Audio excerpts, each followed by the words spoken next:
할렐루야. 날씨가 많이 추워졌죠. 건강 유의하시기 바랍니다. 건강을 잃으면 모든 것을 잃습니다.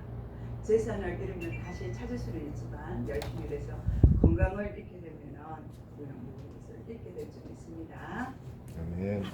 오늘은 대림절 둘째 주일입니다. 대림절 둘째 주일이라는 뜻을 여러분은 알고 계십니까? 아멘. 네, 저번 주가 대림절 첫째 주였고 오늘은 둘째 주, 그리고 셋째 주, 넷째 주를 다 지나가게 되면은 크리스마스가 됩니다. 네, 성탄절이죠. 네, 이거는 우리 믿는 자들 기본적으로 알고 있어야 될 것입니다.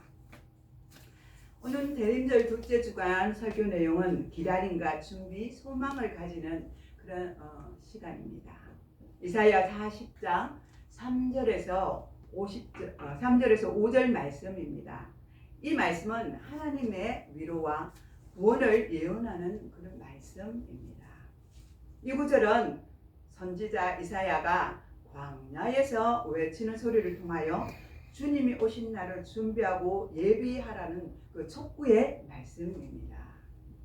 이는 길을 곱게 하고 모든 골짜기를 메우고 험한 산과 언덕을 평탄하게 하라는 표현을 사용하고 있으며 하나님의 영광이 온 땅이 드러날 것을 예고하고 있습니다. 아멘. 머지않아 하나님의 나라가 우리에게 도래할 것입니다. 아멘. 믿거나 믿지 않는 자들에게 하나님의 나라가 올 것입니다. 아멘. 이 말씀은 대림절 기간 동안 예수님이 오심을 기다리며 회개와 준비를 하라는 그런 말씀으로 강조되어 있습니다. 우리의 마음에 장애물을 제거를 해야 합니다. 그리고 하나님의 임재와 은혜가 우리에게 임할 수 있도록 우리는 모든 길을 준비하고 있어야 한다고 말씀으로 오늘 가르치고 있습니다. 또한 이 말씀은 하나님의 약속이 확실하며 우리 하나님의 말씀은 변개하지 않습니다. 변하지 않습니다. 그 약속대로 그대로 이루어집니다. 모든 사람이 그 구원의 영광을 볼 것이라는 그런 소망을 주고 있는 말씀입니다. 아멘. 이사야 40장 3절에서 5절에 온 이스라엘 백성에게 포로 생활이 끝이 날 것이라고 예고를 하고 있습니다. 하나님의 구원이 다가올 것이라고 선포하고 있습니다. 아멘. 하나님 나라는 속히 올 것이나 그러나 하나님 나라는 시와 때는 우리는 알 수가 없습니다. 분명히 하나님 나라가 이 땅에 임한다고 말씀하셨는데 시와 때가 없어요. 그것을 알고 있는 분은 오직 하나님밖에 없어요. 아멘. 하나님의 아들 예수 그리스도를 몰라요. 이 땅에 하나님의 나라가 언제 올지 모른다고 분명히 말씀하셨습니다. 아멘. 여러분이 이단들이 막 언제 올 것이라고 그렇게 말하잖아요. 이단들은 우리에게 끌어당겨서 하나님 나라에 곧 올 거야. 내가 성령이야. 내가 예수야. 이러면서 이단들이 그렇게 말해요. 그 속임수에 여러분은 넘어가서는 안 될 것입니다. 아멘. 광야에서 외치는 자의 소리 이렇게 말씀하고 있습니다. 이 말은 우리 주님의 길을 예비하고 그분의 오심을 준비하라는 명령으로 단순히 물리적인 길이 아니라 영적이고 내적인 준비를 하라는 것입니다. 영적이고 내적이라는 것은 내면의 영적인 상태를 말하는 것입니다. 주님이 오시는 것을 우리가 준비를 해야 된다. 영적으로 하나님 성령님께 우리가 기도하면서 간구하면서 그날이 올 때까지 우리 마음같이 하나님 앞에 온전하고 깨끗하고 거룩할 수 있도록 우리가 영적이고 내적인 준비를 해야 하는 것입니다. 1절에 보니까 광야에서 외치는 소리 이렇게 나오는데 그 소리란 세례 요한을 통해 신약에서 성취되는 것을 볼 수가 있습니다. 그의 사역은 회개의 메시지를 전하여 예수님을 맞이하는 준비를 돕는 것입니다. 세례 요한은 그 길을 준비했다는 것입니다. 예수님이 오는 그 길을 준비하고 있었던 사람이 세례 요한입니다. 마지막 선지자이죠. 세례 요한은 광야는 인간의 메마르고 죄로 황폐된 내면을 말하는 것입니다. 광야 이러면 우리는 거친 땅을 생각하잖아요. 우리 마음밭이 그래요. 우리 마음밭이 이 세상을 살아가면서 우리의 마음밭이 거칠어져 있어요. 내면이 우리가 깨끗하지 못하고 거룩하지 못하고 정말 그저 황폐해져가 있잖아요. 이것을 광야로 비유하고 있는 것입니다. 그 광야는 우리 인간의 메마르고 죄로 황폐해진 내면을 말하는 것입니다. 저와 여러분이 광야 기간을 거치고 있습니까? 이 아멘. 황폐한 시간들을 거치고 있습니까? 그런데 우리 하나님께서는 이 광야에서 새로운 희망과 길을 우리에게 열어가고 계십니다. 아멘. 길을 굳게 하라라는 뜻이 있는데 이 길을 굳게 하라는 뜻은 하나님의 구원이 임하기 위해서는 모든 장애물을 제거하라는 하나님의 말씀입니다. 우리 속에 있는 악한 것들, 더러운 것들, 그저 추하고 욕심과 탐욕과 탐심들이 있으면 하나님 나라가 임할 수 있어요? 없어요. 하나님 성령님께서 우리 마음에 오실 수 있어요? 물론 있어요. 성령과 악령이 우리 속에 있어요. 성령의 소유과 악령의 소유가 싸우고 있어요. 한쪽으로는 착해라, 하나님 말씀대로 살아가라, 순종하라 이렇게 말하지만 한쪽에 악한 영은 아니야, 그렇게 하지 마, 그렇게 할 필요 없어, 너희를 편하게 마음대로 살아라, 이렇게 악령이 우리 마음속에서 그런 게, 혹시 여러분 그런 경험을 하지 않았습니까? 내 속에서 막 악하고 분한 것들이 일어나고 보글보글 끓어요. 그러지 않았습니까? 미움과 시기와 질투가 있지 않았습니까? 이것이 악령의 소욕입니다. 마귀가 그렇게 하는 거예요. 우리의 본연의 성령의 소욕은 아름답고 거룩하고 깨끗합니다. 신실합니다. 이 성령은 우리에게 착한 것을 가르쳐줘요. 오늘 예배 드리러 일찍 준비하고 너희들 빨리 준비해서 가라, 이런 마음 누가 줘요? 성령께서 우리에게 지시하는 것이죠. 또 너희들 이 악한 일을 하면 안 돼. 착한 일을 행해야 돼. 하나님을 섬기고 성령님을 우리가 맞이할 수 있는, 그리고 거룩한 성령의 전이 되어 있대. 우리는 전이에요. 하나님의 성령의 전이에요. 물론 이 교회도 유기적으로 전이지만 성전이에요. 그렇지만 우리 한 사람 한 사람 모이면서 이곳에서 예배드리는 이곳이 성전이기도 하지만 우리 한 사람 한 사람이 성전이에요. 떨어져서 있을 때는 우리 각 개인이잖아요. 그럴 때만 우리는 성전을 가지고 다니는 사람이에요. 이게 얼마나 큰 축복이에요. 우리 성전이 어느 곳에 있든지 우리 성전이 있는 거예요. 그러니까 어느 곳에 가든지 그곳에 하나님 있고 또 그곳에서 예배하는 그 처소가 예배당일 수도 있어요. 여러분과 저는 얼마나 성령님을 사모하고 있습니까? 성령님께서는 우리에게 불의한 것을 가르치시지 않고 선한 것을 우리에게 인도하고 계십니다. 또 골짜기를 메워지고 산과 언덕은 낮아지며 이렇게 말씀하고 있는데, 골짜기란 말은 절망의 상태를 말하는 것입니다.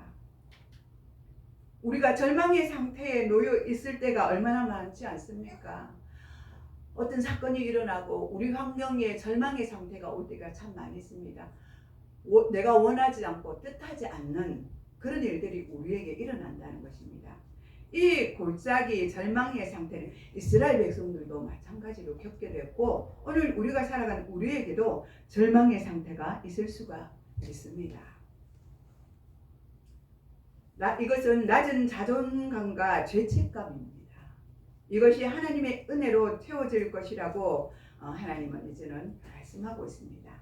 반면에 산과 언덕은 교만과 불순종을 상징하는 것입니다. 우리는 하나님의 말씀으로 낮아져야 하는 것입니다. 우리의 높은 교만한 마음을 낮추어야 한다고 말씀하고 있습니다. 우리가 높아지려고 하면요, 반드시 하나님은 우리를 낮추십니다. 우리 속에 교만으로 높아지려고 하면 하나님 낮추신다는 것입니다. 설령 어떤 잔치가 있을 때 그 잔치에 우리가 초청을 받았어요. 근데 그 잔치에 가서 보니까 상석과 하석이 있어요. 우리는 상석에 앉으란 주인의 말도 없었는데 우리는 어떻게 해요? 우리는 좋은 자리에 앉고 싶어요. 저도 그런 마음이 있어요.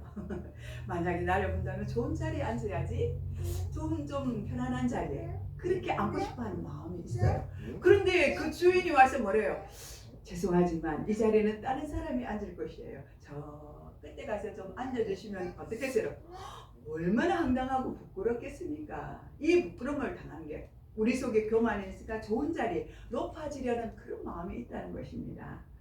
그래서 우리는 겸손해서 우리는 낮은 자리에 항상 어떤 상황이든지 높은 지위에 있을지라도 높아져 있을지라도 우리 마음은 항상 하나님 앞에 낮추어져야 된다는 것입니다. 낮은 자세의 자리로 있을 때 누가 높여져요? 하나님이 높이시는 것입니다. 예수 그리스도께서 우리를 높여주는 것입니다. 내가 칭찬 듣고 싶은 마음이 없어도 하나님이 합당하면 우리를 칭찬받게 한다는 것이에요. 어떤 일에서든지 우리를 칭찬받게 하는 것입니다. 우리 소은이 생각이 나네요. 우리 아준이가 옆에 와가 있으니까 어릴 때 우리 소은이 별이가 이랬어. 우리 슬기도 그랬고 다 요만할 때 이렇게 성전 앞에 나와서 5절에 하나님의 영광, 주의 영광이 나타날 것이라 이렇게 말씀하고 있습니다.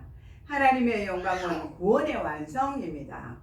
이것은 곧 예수 그리스도를 통하여 드러납니다. 이는 단지 이스라엘뿐만이 아니라 모든 인류가 우리 하나님의 구원을 보게 될 것이라고 소망을 담고 있는 것입니다. 이 말씀은 오늘 둘째 주 대림절의 깊은 영적 의미를 주고 있습니다. 대림절은 단지 예수님의 탄생만을 기념하려는 것이 아닙니다. 우리 마음이 깨끗이 되어 다시 오실 주님을 맞이하는 준비의 시간이 되어야 합니다. 아멘. 우리는 마음에 굴곡이 있습니다. 이 모든 죄를 우리는 예수님께 고백해야 됩니다. 우리가 하나님 앞에 잘못 살아오는 그 모든 것들을 고백하고 하나님께 온전히 돌아가야 하는 것입니다. 구원은 확실합니다. 하나님이 우리에게 주신 이 구원의 약속은 확실합니다. 그분의 영광은 온 세상에 바로 드러날 것입니다. 소망과 믿음의 회복이 있어야 합니다. 아멘. 아무리 힘들어도 절망의 골짜기를 넘어 하나님의 위로를 기대하며 우리는 준비해야 하는 것입니다. 아멘. 결국 이 말씀은 우리 하나님께서 우리의 모든 환경과 내면을 새롭게 하시고 예수 그리스도를 통하여 구원을 완성하실 것이라는 것을 확신하라고 말씀하고 있습니다. 또 마태복음 3장 1절에서 12절 말씀입니다. 우리가 다 같이 한번 찾아보겠습니다. 신약성경 3페이지입니다. 신약성경 3페이지 마태복음 3장 1절에서 12절입니다. 같이 읽어보겠습니다. 그때 세례 요한이 이르러 유대 광야에서 전파하여 말하되 회개하라 천국이 가까이 왔느니라 하였으니 그는 선지자 이사야를 통하여 말씀하신 자라 일렀으되 광야에 외치는 자의 소리가 있어 이르되 너희는 주의 길을 준비하라 그가 오실 길을 곱게 하라 하였느니라. 이 요한은 낙타털 옷을 입고 허리에 가죽띠를 띠고 음식은 메뚜기와 석청이었더라. 이때에 예루살렘과 온 유대와 요단강 사방에서 다 그에게 나와 자기들의 죄를 자복하고 요단강에서 그에게 세례를 받더니 요한이 많은 바리새인들과 사두개인들이 세례 베푸는 대로 오는 것을 보고 이르되 독사의 자식들아 누가 너희를 가르쳐 임박한 진노를 피하라 하더냐. 그러므로 회개에 합당한 열매를 맺고 속으로 아브라함이 우리 조상이라고 생각하지 말라. 내가 너희에게 이르노니 하나님이 능히 이 돌들로 아브라함의 자손이 되게 하시리라. 이미 도끼가 나무 위에 놓였으니 좋은 열매를 맺지 않은 나무마다 찍혀 불에 던져지리라. 나는 너희로 회개하기 위하여 물로 세례를 베풀거니와 내 뒤에 오시는 이는 나보다 능력이 많으시니 나는 그의 신들기도 감당하지 못하겠노라. 그는 성령과 불로 너희에게 세례를 베푸실 것이요 손에 키를 들고 자기의 타작마당을 정하게 하사 알고 곧 모아 곳간에 들이고 죽정이는 꺼지지 않는 불에 태우시리라. 아멘. 그렇습니다. 하나님은 알고 곧 모아서 곳간에 두신다고 말씀하셨습니다. 그러니까 이제 하나님의 나라가 오면, 심판이 오면 이런 일들이 일어난다는 것입니다. 여기 쭉정이는 열매가 없는 껍질 상태를 말하는 것입니다. 곡식의 알곡과 달리 쭉정이는 속이 텅텅 비어 있어 열매로 인정을 받지 못합니다. 겉은 그럴싸해요. 똑같이 보여요. 그죠? 그런데 쭉정이는요, 알이 없어요. 그 속에 알이 꽉 차 있지 않다는 그 말씀입니다. 이 말은 회개하지 않거나 믿음과 순종 없이 겉모습으로만 신앙생활을 하는 사람들을 비유하는 말입니다. 결국 쭉정이는 불에 태워지게 됩니다. 그것은 하나님 앞에 심판을 받게 된다는 뜻입니다. 진정한 회개와 믿음이 없이는 하나님의 나라에 들어갈 수가 없습니다. 나는 쭉정이인지 알곡인지 진실로 예수님을 믿고 있는지 한번 생각해 보시기 바랍니다. 아멘. 알곡이 되려면 어떻게 해야 합니까? 알곡이 되려면 성령의 역사로 나의 내면이 우리 속사람의 마음이 변화되어야 하고 하나님의 뜻을 따라 살아가야 하는 것입니다. 내 안에 사랑과 기쁨과 평화와 인내 등 성령의 열매를 맺고 우리의 삶을 주님이 기뻐하는 삶으로 살아내어야 하는 것입니다. 아멘. 3장 8절에 세례 요한은 회개에 합당한 열매를 맺으라 이렇게 말씀하고 있습니다. 회개는 단순히 죄를 고백하는 것이 아니라 마음과 행동이 변화되는 것을 말합니다. 진정한 회개는 삶의 열매로 드러나는 것입니다. 우리가 예수를 믿으면서 우리의 삶이 하나님 앞에 올바르지 않다면 그것은 진정한 하나님의 자녀로서의 삶을 살아가는 것이 아닙니다. 좋은 열매를 맺는 것이 아닙니다.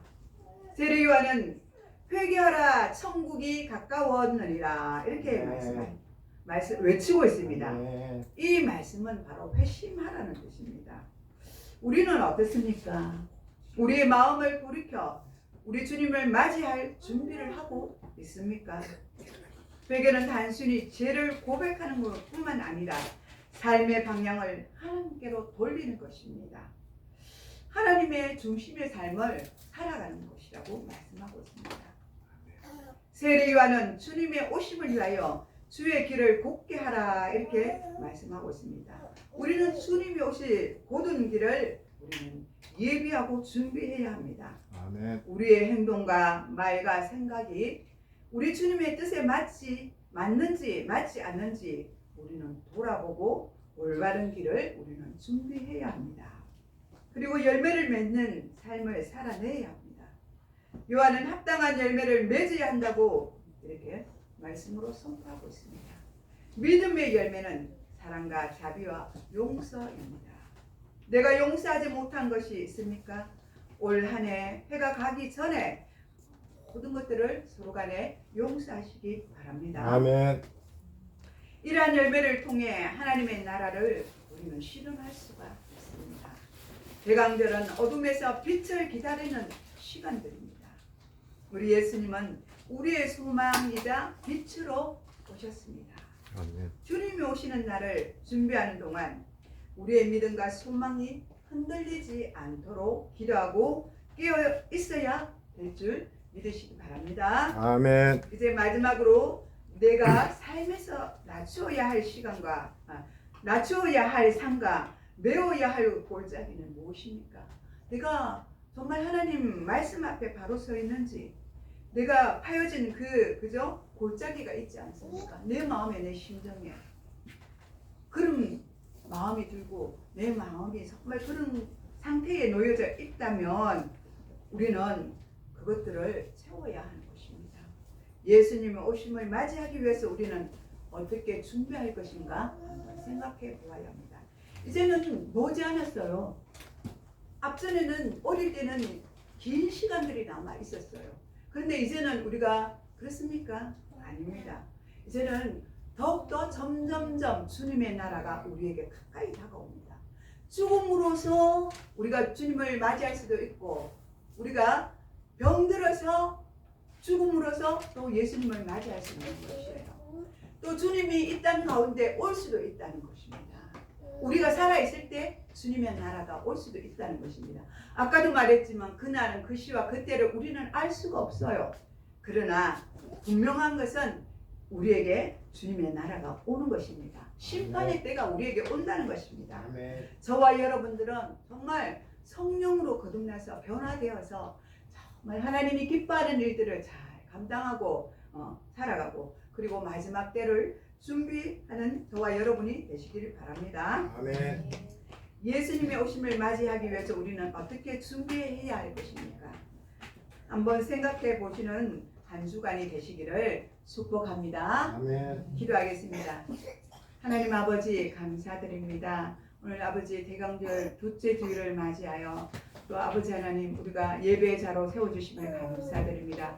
이제는 하나님 이전 것은 지나가고 새 것이 되었다고 말씀하셨습니다.